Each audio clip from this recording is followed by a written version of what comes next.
से सुनो, last class में लिक्विडिटी रेशियोज पूरे हो गए थे।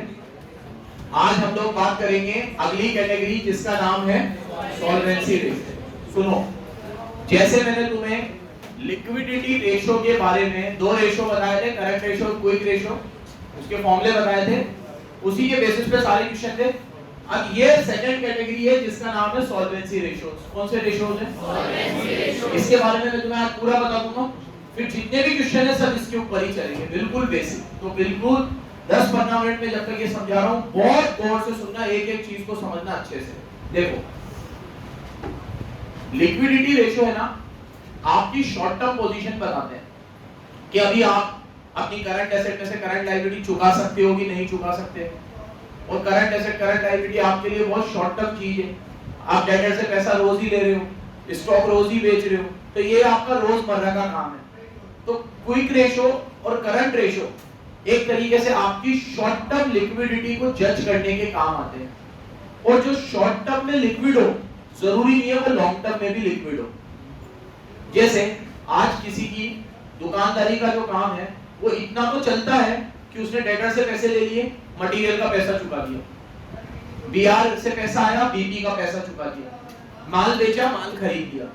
इतनी ताकत तो है उसमें, लेकिन उसने घर बनाने के लिए 1 करोड़ का लोन ले लिया, ठीक है।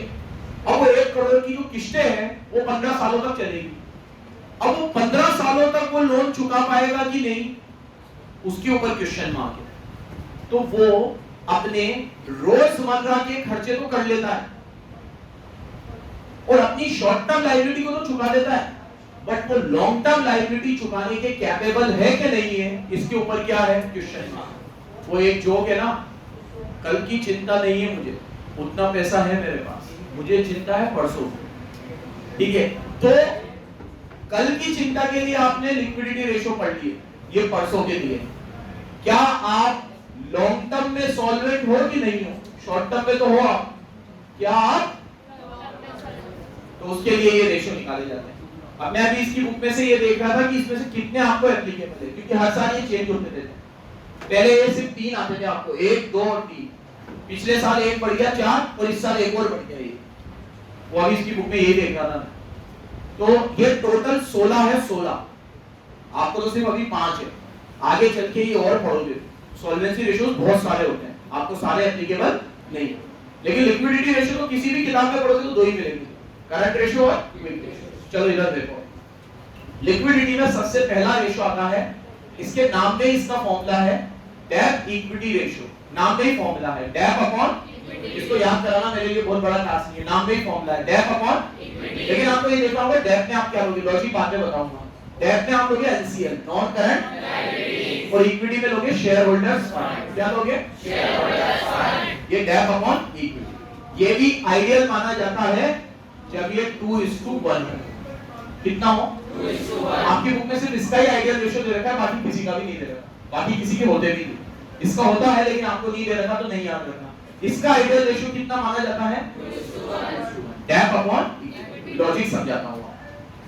आपके धंधे में आपकी जो नॉन करंट लायबिलिटी है, जिसे हमने डेब्ट बोला है, वो 5 लाख है और आपकी इक्विटी 2.5 लाख है। इक्विटी मतलब share holder fund, share holder fund मतलब वो पैसा जो आपने लगाया है, और डेब्ट मतलब वो पैसा जो आपने उधार लेके लगाया है। तो इसको हमारी भाषा में बोलते हैं ratio of own fund to loan fund. आपके धंधे में ओन फंड कितना है और लोन फंड कितना है, क्योंकि शेयर होल्डर आपके अपने हैं, तो उसको मैंने नाम दिया ओन फंड, और डेब्ट आपने बाहर से मांगा है, इसको मैंने नाम दिया लोन फंड। तो how much own fund is there as compared to loan fund, और we can say how much loan fund is there as compared to own fund. आपके बिजनेस में उधार का पैसा कितना है और खुद का पैसा कितना है। और कितनी कमाल की बात है कि आइडियल माना जाता है 2:1 में, मतलब उधार का पैसा 2 रुपया होना चाहिए और खुद का 1। गलत है नहीं, तो खुद का पैसा ज्यादा होना चाहिए ना बिजनेस में। इसीलिए आप बिजनेस में पढ़ते हो, उधर बिजनेस में सब्जेक्ट में कि ट्रेडिंग ऑन इक्विटी पढ़ा है, आपकी सेकंड बुक हो गई, उसके अंदर आता है ये कि आपके बिजनेस में डेब्ट जितना ज्यादा होगा, इक्विटी शेयर वालों को उतना फायदा मिलेगा। कभी मेरे को याद दिलाना, मैं यहाँ पे ट्रेडिंग और इक्विटी समझाऊंगा तुम्हें, उधर बिजनेस में भी काम आएगा तुम्हें कैसे होता है, ठीक है।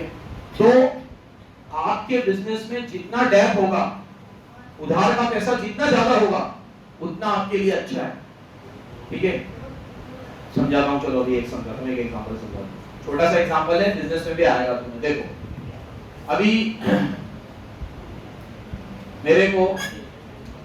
मेरे पास मान लो एक प्रोजेक्ट आया, आर्यन मेरे पास एक प्रोजेक्ट लेके आया, project A.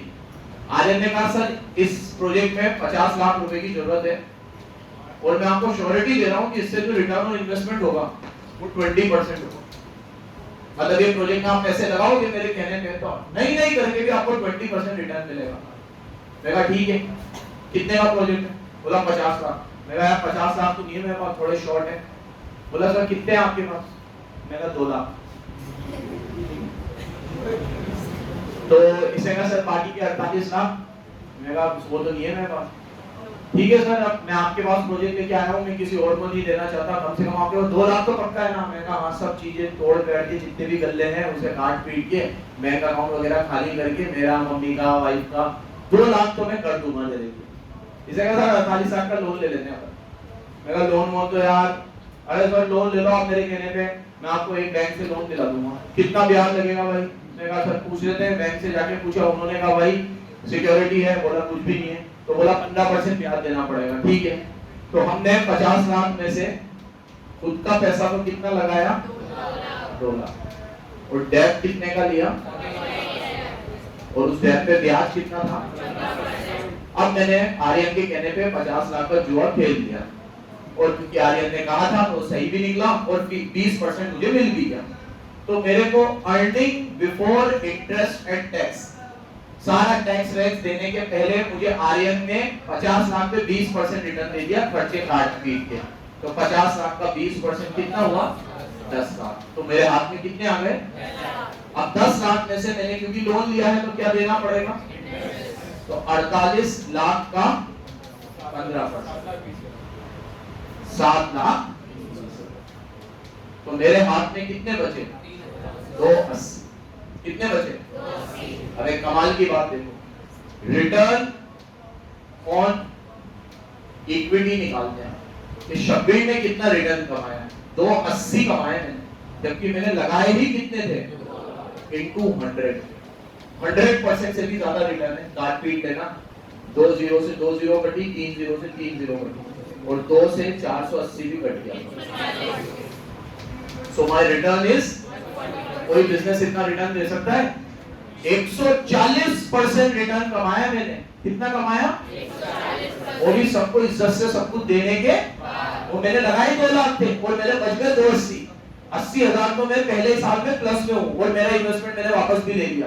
This is what we call trading on equity. क्या कहते हैं इसे? Trading on equity. अब एक जादू देखना, अभी मान लो इसी एग्जांपल में मेरे पास खुद का पैसा ज्यादा होता, मेरे को आर्यन कहता सर कोई 50 लाख का प्रोजेक्ट है, और मैं कहता यार मेरे पास खुद के 25 लाख है। आर्यन कहता बस 25 लाख डेप से ले लो तुम, और डेप पे रेट वही रहेगा 15%, बैंक तो लोन दे रहा है।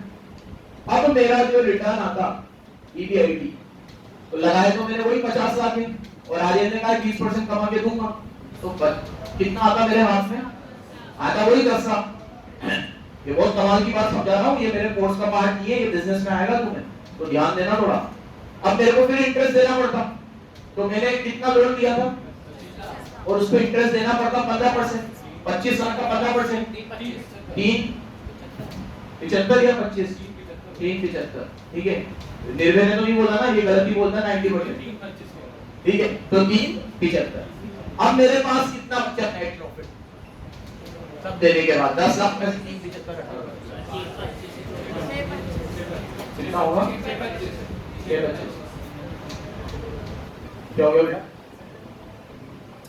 ये 3.75 सही है ना भाई?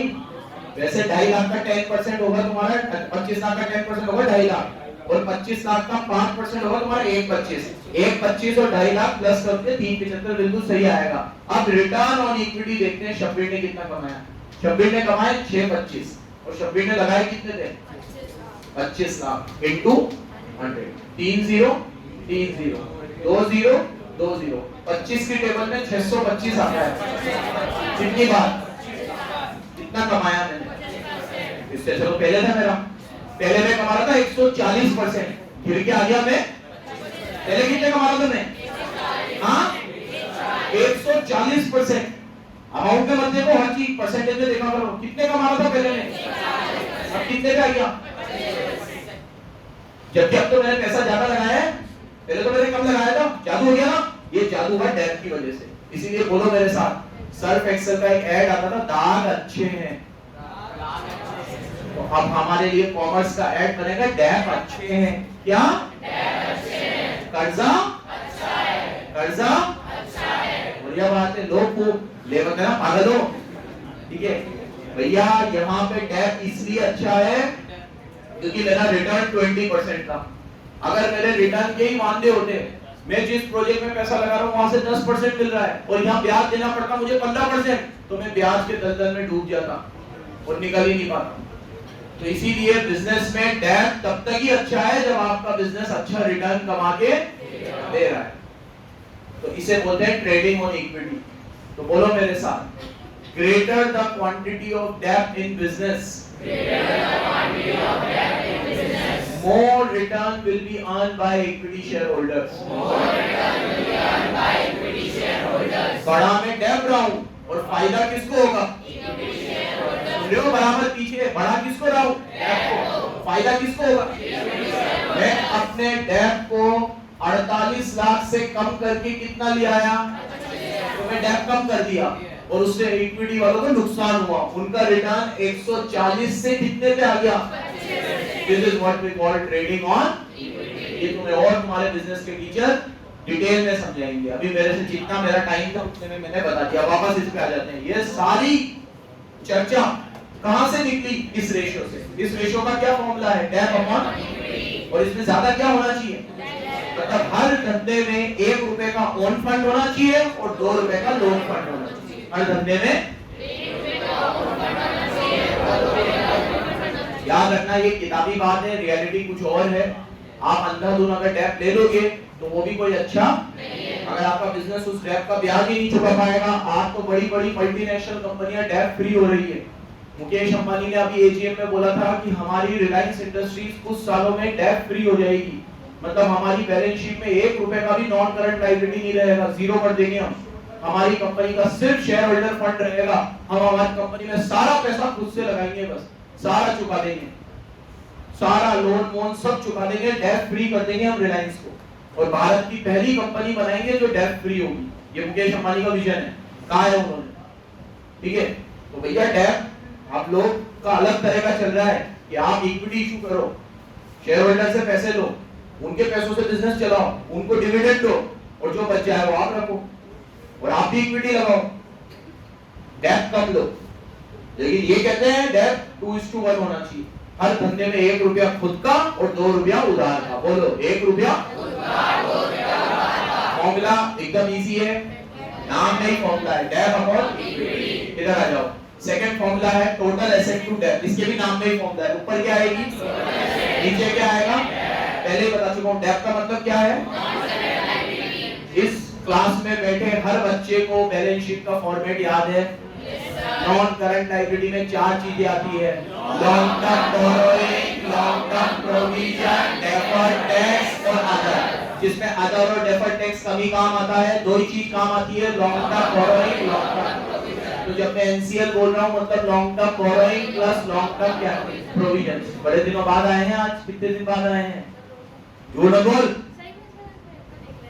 अब देखो इस फॉर्मूले का मतलब है टोटल एसेट अपॉन डेट। इसका लॉजिक सुनो, नाम में तो मतलब तो फॉर्मूला सिंपल ही है, टोटल एसेट अपॉन डेट, नाम में फॉर्मूला है। इसका लॉजिक सुनो, ये फॉर्मूला ये बताता है कि आपके बिजनेस में अगर total asset, fix asset, current asset सब मिला के आपकी जितनी भी संपत्ति, आपका जितना भी साम्राज्य है, अगर वो 1 करोड़ का है तो उसमें डेट कितना है। जैसे आज मेरी टोटल एसेट 1 करोड़ की है और मेरी मार्केट में उधारी जो है वो 30 लाख की है, तो 1 करोड़ अपॉन 30 लाख 0.3 आएगा। परसेंटेज में देखो तो 30%। मतलब मेरी 1 करोड़ की एसेट में से 30% मैंने बाहर से फाइनेंस करी है, 70% मेरी खुद की है। तो ये फॉर्मूला आपको ये बताता है कि आपकी टोटल एसेट में कितनी एसेट आपने डेब्ट से फाइनेंस करी है और रिमेनिंग वाली आपकी खुद की है। अगर मैंने 30% डेब्ट से फाइनेंस करी है तो रिमेनिंग मेरी खुद की है। अब जैसे अभी देखो, आप मेरी ये जितनी भी एसेट है, अब ये बिल्डिंग मेरी नहीं है, रेंटेड है, तो बिल्डिंग को छोड़ के जितनी भी चीजें वो सब मेरी है, फर्नीचर से लेकर इंटीरियर एक्सटीरियर तक हर चीज, उन सबका तुम वैल्यूएशन करो। उसका वैल्यूएशन निकला मान लो 10 लाख रुपए, तो मेरी टोटल एसेट कितनी आ गई? 10 लाख। और आज की तारीख में मेरा डेब्ट 0 है,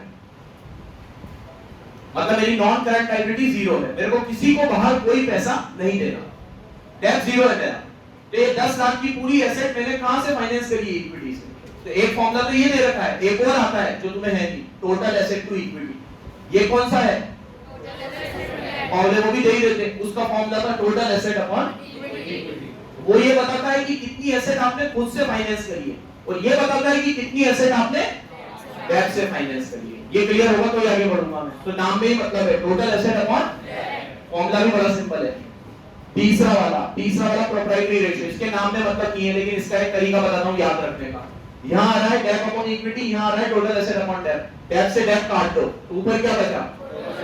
नीचे क्या बचा? इसको रिवर्स कर लो, ये तीसरा बन गया इक्विटी अपॉन। पहले वाला फॉर्मूला क्या है? नाम में ही फॉर्मूला है डेब्ट इक्विटी। तो अगर आपसे पूछेगा डेब्ट इक्विटी निकालो तो आप क्या फॉर्मूला लगाओगे? दूसरे वाले में पूछेगा टोटल एसेट टू डेब्ट तो आप क्या लगाओगे? यार डेब्ट से डेब्ट कट जाएगा, ऊपर क्या बचा? नीचे क्या बचा? ऊपर क्या बचा? नीचे क्या बचा? रिवर्स कर लो तो ठीक है। अब ये फॉर्मूला भी आपको यही बताता है कि आपकी टोटल एसेट में इक्विटी से कितनी फाइनेंस करी आप। लेकिन सर ये दोनों तो उल्टे हैं, यहाँ पे तो टोटल एसेट अपॉन डेब्ट है और यहाँ इक्विटी अपॉन, तो उल्टे हैं। इनका कंक्लूजन क्या है फिर? देखो, आज मैं कहूं कि मेरी टोटल एसेट 50 लाख है और मेरे धंधे में डेब्ट 10 लाख है। ये फॉर्मूला लगाऊंगा, ये 0 से 0 काट दूंगा, 5/1 आएगा, पॉइंट लगाऊंगा और ऊपर 0 बढ़ा दूंगा, ठीक है। तो मैं काटूंगा तो कितना आएगा आंसर? 5/1 है, अरे 5 ही आएगा, ये है ना, 5 ही आएगा। ऊपर 50 लाख, नीचे 10। ये 5 का क्या मतलब हुआ कि 50 लाख की जो एसेट है उसमें मैंने 10 लाख फाइनेंस करे। अब लेकिन अगर मैं टोटल एसेट टू इक्विटी लगाऊंगा तो ऊपर लूंगा टोटल एसेट, तो वो कितनी आएगी? 50 लाख। अरे सॉरी, टोटल एसेट नीचे लूंगा 50 लाख और इक्विटी ऊपर लूंगा। इक्विटी अगर डेब्ट मेरा 10 लाख है तो इक्विटी कितनी होगी? भैया एक बात समझ लो, धंधे में पैसा कहां से आता है? या तो डेब्ट से या इक्विटी से। आपकी कैपिटल किससे मिलके बनती है? आज मेरे धंधे में कैपिटल लगाई है 50 लाख और मैं कह रहा हूं मेरी खुद की 10 लाख है, तो फिर 40 लाख बाहर से ली होगी। और मैं कह रहा हूं 10 लाख मैंने बाहर से लिए तो 40 खुद ने लगाए होंगे। तो आपकी कैपिटल दो चीजों से मिलके बनती है, डेब्ट प्लस इक्विटी। तो डेब्ट अगर आपका 10 लाख है तो इक्विटी कितना है? अब इसको सॉल्व करोगे तो फिर वही सारी 0 कट जाएगी, ऊपर 4 बचेगा, नीचे 5 बचेगा, पॉइंट लगाना पड़ेगा। 0 लगाओगे 5 की टेबल में 40 8 बार आएगा, तो ये आएगा 0.8 और ये आएगा 5। 0.8 को अगर मैं परसेंटेज में लूं तो 80% और ये टाइम्स में आएगा, तो ये 5 टाइम्स है। बताओ क्या इंटरप्रिटेशन निकला दोनों का? फॉर्मूले को उल्टा कराया, बस फॉर्मूले को सिर्फ उल्टा कराया। इंटरप्रिटेशन क्या निकलेगा कि यहाँ पे इक्विटी के मुकाबले में डेब्ट कितनी, अरे एसेट के मुकाबले में डेब्ट कितनी, और यहाँ पे मेरी इक्विटी इतनी है और टोटल एसेट इतनी है। दोनों का कंक्लूजन सेम निकलता है, लेकिन बोलने का तरीका चेंज हो जाता है। अब देखना बोलने का तरीका कैसे चेंज होगा, मेरी तरफ देखो। मैंने ये कहा कि 50 लाख की एसेट है, सुनना बहुत गौर से, 50 लाख की एसेट है, 10 लाख में खुद से लाया हूं और 40 मैंने बाहर से लिए। तो मेरी 50 लाख की एसेट का कंपोजिशन क्या है कि 10 लाख मैंने खुद से फाइनेंस करी है और 40 लाख मैं मार्केट से लेकर आया हूं। कहने का एक तरीका ये होगा। अब दूसरा तरीका, मैं 40 लाख का डेब्ट बाहर से लेकर आया, 10 खुद के लगाए और 50 लाख की एसेट खरीद के लिए आया।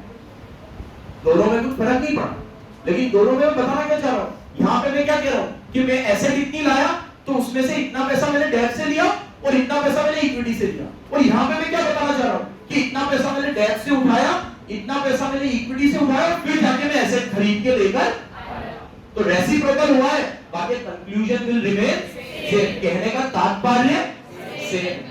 दोनों में मैं यही कहना चाह रहा हूं कि मेरी एसेट को कितना मैंने डेब्ट से फाइनेंस किया है और कितना मैंने इक्विटी से फाइनेंस किया है। और यहां मैं कहना चाह रहा हूं कि मैं डेब्ट लेकर आया, इक्विटी लेकर आया, क्यों? ताकि इतने रुपए की मैं क्या ला सकूं, एसेट ला सकूं।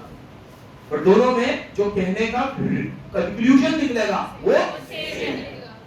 ठीक है, ये अपन सिर्फ नॉलेज के लिए इतना डीप जा रहे हैं। बाकी आपने क्वेश्चन देखे हैं, क्वेश्चन तो कैसे आएंगे, फॉर्मूले लगाने रहेंगे, आंसर निकालना रहेगा। आगे देखो, अगला वाला है, ये बैंक निकलवाती है आपसे, आईसीआर। इसका फुल फॉर्म है इंटरेस्ट कवरेज रेशियो। क्या फुल फॉर्म है? Interest coverage ratio. ये बैंक निकलवाती है आपसे। इसका फॉर्मूला है EBIT अपॉन इंटरेस्ट। क्या फॉर्मूला है? EBIT मतलब earning before interest and tax. अभी हालिया वाले फॉर्मूले में मेरा अर्निंग बिफोर इंटरेस्ट और टैक्स कितना था? 10 लाख। सारा इंटरेस्ट देने के पहले मेरा अर्निंग कितना था? 10 लाख। बराबर से देखना, 10 लाख। और मान लो उस क्वेश्चन में मेरे को इंटरेस्ट 2 लाख देना होता, तो नीचे आएगा 2 लाख। तो 2 लाख से 10 लाख काटूंगा, ये भी टाइम्स में निकलता है। तो ये फॉर्मूले का मतलब ये है कि हर 1 रुपए का ब्याज चुकाने के लिए मेरी जेब में 5 रुपए है। बोलो, हर 1 रुपए का ब्याज चुकाने के लिए 5 रुपए। तो ये इंटरेस्ट कवरेज रेशियो जितना हाई होता है, बैंक उतनी आसानी से लोन दे देती है। क्योंकि बैंक ये मान के चलती है आपको अगर 2 रुपए का ब्याज चुकाना है और आपकी जेब में 10 लाख रुपए है, तो बहुत बढ़िया बात है। तो आपका इंटरेस्ट कवरेज रेशियो 5 टाइम्स है। अगर ये 10 टाइम्स होता तो और जल्दी लोन मिल जाता, 12 टाइम्स होता तो और जल्दी मिल जाता, 15 टाइम्स होता तो ये टाइम्स में निकलता है। मतलब हर 1 रुपए का ब्याज चुकाने के लिए आपकी जेब में प्रॉफिट कितना अवेलेबल है। तो it shows how much profit is there with company to pay off the interest. कि इंटरेस्ट पे ऑफ करने के लिए कितना मल्टीपल पैसा उनके पास है। समझ गए बराबर? तो इसमें आप ऊपर लोगे प्रॉफिट और नीचे लोगे इंटरेस्ट। लेकिन याद रखना, प्रॉफिट कौन सा लोगे? इंटरेस्ट देने के पहले और टैक्स देने के पहले, दोनों पहले। बिफोर है ना, फुल फॉर्म क्या है? अर्निंग। लास्ट रेशियो जो इस साल जुड़ा है, डेब्ट टू कैपिटल एम्प्लॉयड। अब इसमें नई फॉर्म, इसमें भी नाम नई फॉर्मूला है। ऊपर क्या है, नीचे क्या है, तो नाम नई फॉर्मूला है। लेकिन कैपिटल एम्प्लॉयड क्या होती है ये बतानी पड़ेगी आपको। इधर देखो, कैपिटल एम्प्लॉयड का फॉर्मूला होता है share holder fund plus NCL. क्या होता है? देखो इधर बैलेंस शीट में लायबिलिटी साइड में 3 चीजें आती है। नंबर 1 पे क्या आता है, नंबर 2 पे क्या आता है, नंबर 3 पे क्या आता है। बस इसको नहीं लेना, बाकी दोनों को कैपिटल पे मानना है। अब ये इसमें थोड़ी सी चर्चा करेंगे अपन, क्योंकि इसमें 2-3 अलग अलग व्यूज है। आपकी बुक में जो व्यू है मैं तो वो पढ़ाऊंगा पहले, लेकिन जो दूसरा व्यू है वो भी कमाल का है। एक व्यू तो ये है कि आपने, शिफा एकदम सीधी बैठ, आपने बिजनेस में जितना भी पैसा लगाया है हम उसे कैपिटल एम्प्लॉयड बोलते हैं। Capital means whatever fund you have introduced in your business, whether वो फंड आपने खुद से लगाया हो या किसी से उधार मांग के लाया हो। पैसा तो बिजनेस में लगाया ना, कहीं से भी लगाए, वो कैपिटल है। तो ये व्यू ये मानता है कि जो शेयर होल्डर से लिया वो भी कैपिटल है और जो डिवेंचर से लिया वो भी कैपिटल है। क्योंकि नॉन करंट लायबिलिटी में क्या आते हैं? डिवेंचर। और क्या आता है? लोन आते हैं। तो आपने पैसा लोन से उठाया, डिवेंचर से उठाया, शेयर होल्डर से उठाया, जो भी पैसा आपने उठाया वो सब कैपिटल है। तो कैपिटल एम्प्लॉयड में दोनों को ले लेते। लेकिन एक व्यू और है, एक किताब ये कहती है कि आप कैपिटल एम्प्लॉयड में सिर्फ क्या लो? शेयर होल्डर फंड, एनसीएल मत लो, क्योंकि ये तो बाहर का पैसा है, ये तो लोन है। लोन कैपिटल कैसे हो सकती है? सही बात है, बचपन से पढ़ रहे हैं, लोन कैपिटल कैसे हो सकती है? लोन तो लोन है। तो दोनों के अपने अपने व्यूज है। अब आज मुझे अपनी कैपिटल एम्प्लॉयड निकालनी हो कोचिंग में, तो मैं सिर्फ जो मैंने, मुर्तुजा ने और अब्दुल्ली ने पैसा लगाया है मैं उसे ही कैपिटल मानूंगा। बाहर के कर्जे को मैं कैपिटल नहीं मानूंगा, क्योंकि मेरा ये मानना है वो पैसा जो मैंने बाहर से लिया भी है, पहली बात तो लिया नहीं है, अगर लिया भी है तो मैं उसे धीरे धीरे करके कभी ना कभी चुका दूंगा। वो पैसे को मैं बिजनेस में रहने नहीं दूंगा। जैसे जैसे मैं प्रॉफिट कमाता जाऊंगा उस प्रॉफिट में से मैं वो डेब्ट चुकाता जाऊंगा। और मुकेश अंबानी जी की तरह मैं भी एक दिन डेब्ट फ्री हो जाऊंगा। और मेरे अंदर तो सिर्फ क्या रहेगा?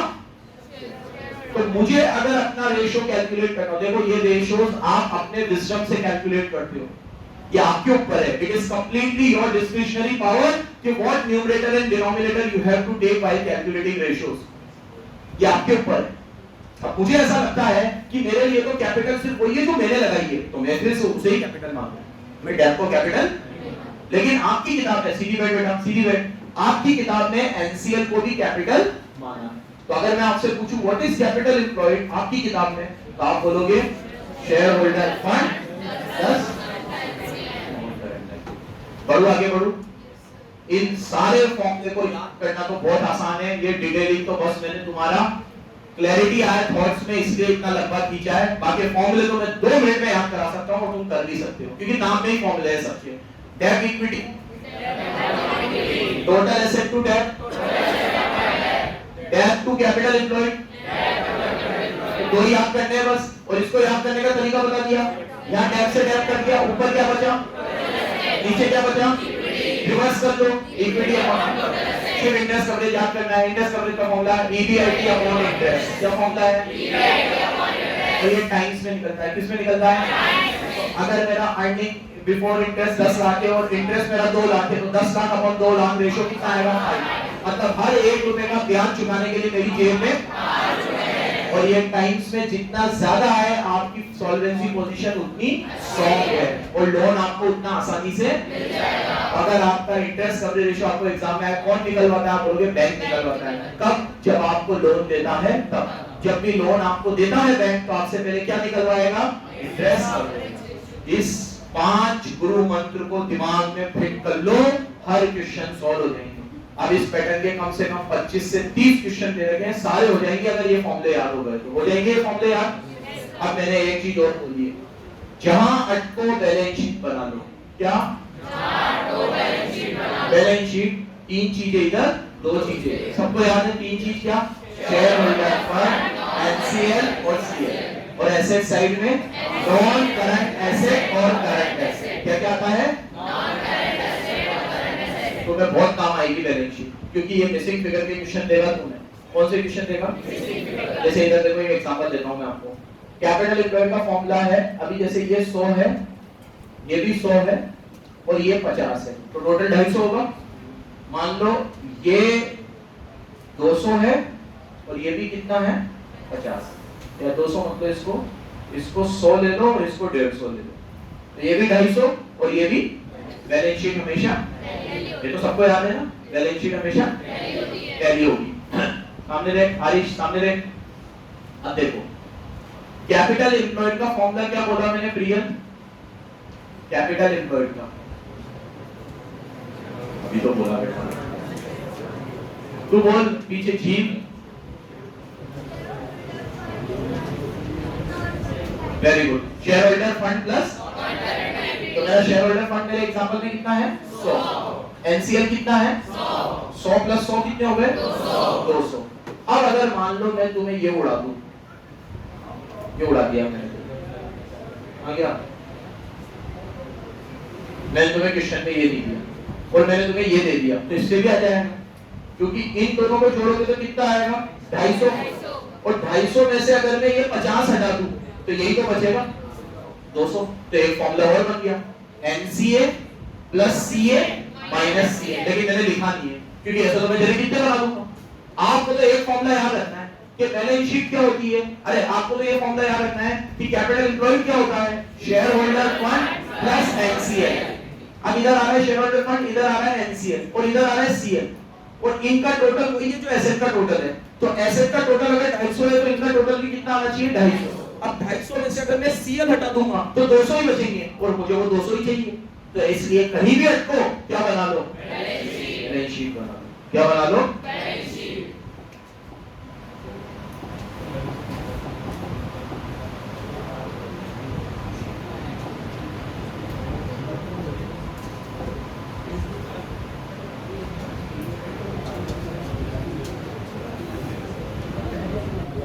चलो, this is all about solvency ratios. कौन से रेशियोज थे, एक बार फिर देख लो। पहले नंबर पे डेट इक्विटी, नाम में ही फॉर्मूला है, डेट अपॉन।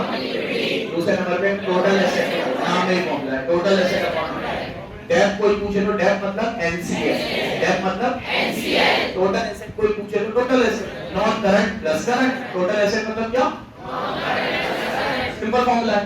उसके बाद टोटल एसेट टू डेब्ट का फॉर्मूला टोटल एसेट अपॉन डेब्ट का मतलब एनसीएल। उसके बाद प्रोप्राइटरी फंड याद कर लो, इधर क्या है डेब्ट अपॉन इक्विटी, इधर क्या है टोटल एसेट अपॉन डेब्ट। इधर तो नाम से ही फॉर्मूला है, डेब्ट से डेब्ट कट के ऊपर क्या बचा टोटल एसेट, नीचे क्या बचा इक्विटी, रिवर्स कर लो, ये फॉर्मूला बन गया इक्विटी अपॉन, ये वाला फॉर्मूला हमें याद रखना है। आईसीआर का फॉर्मूला ईबीआईटी अपॉन इक्विटी, क्या फॉर्मूला है, डेब्ट टू कैपिटल का नाम में फॉर्मूला है, ऊपर डेब्ट नीचे कैपिटल। कैपिटल एम्प्लॉयड का formula share holder fund plus NCL. अब शेयर कैपिटल एम्प्लॉयड मतलब जो पैसा आपने धंधे में लगाया है। आपकी किताब का ये मानना है कि जो पैसा आपने धंधे में लगाया है वो भले इक्विटी से लिया हो कि डेब्ट से लिया हो, दोनों ही कैपिटल है। और कुछ ऑथर का ये भी मानना है कि जो पैसा आपने लगाया है वही कैपिटल है, जो डेब्ट से लिया है वो कैपिटल नहीं है। तो उनके लिए कैपिटल एम्प्लॉयड का मतलब होता है सिर्फ शेयर होल्डर फंड, वो एनसीएल को भी कैपिटल।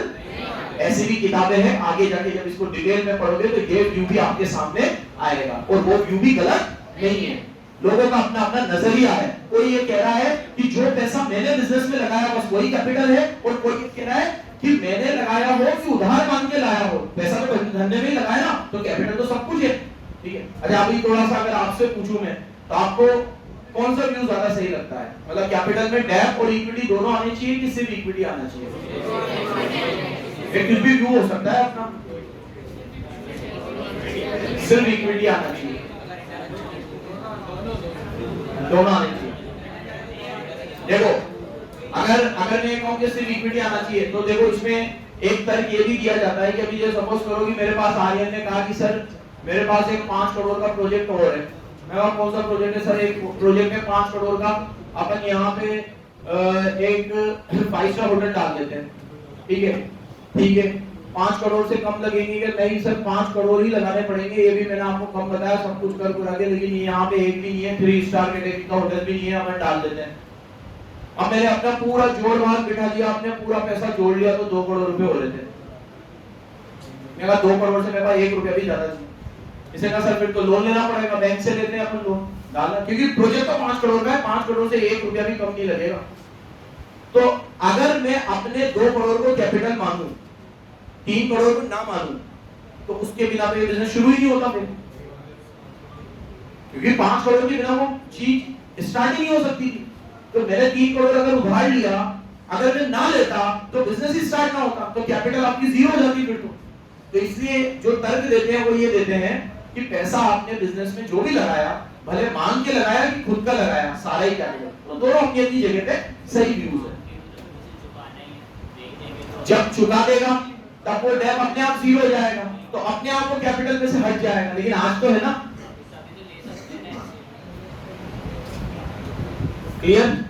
क्वेश्चन कराऊं? 2-4 तो करा देगा, 10-1 करा देता हूँ।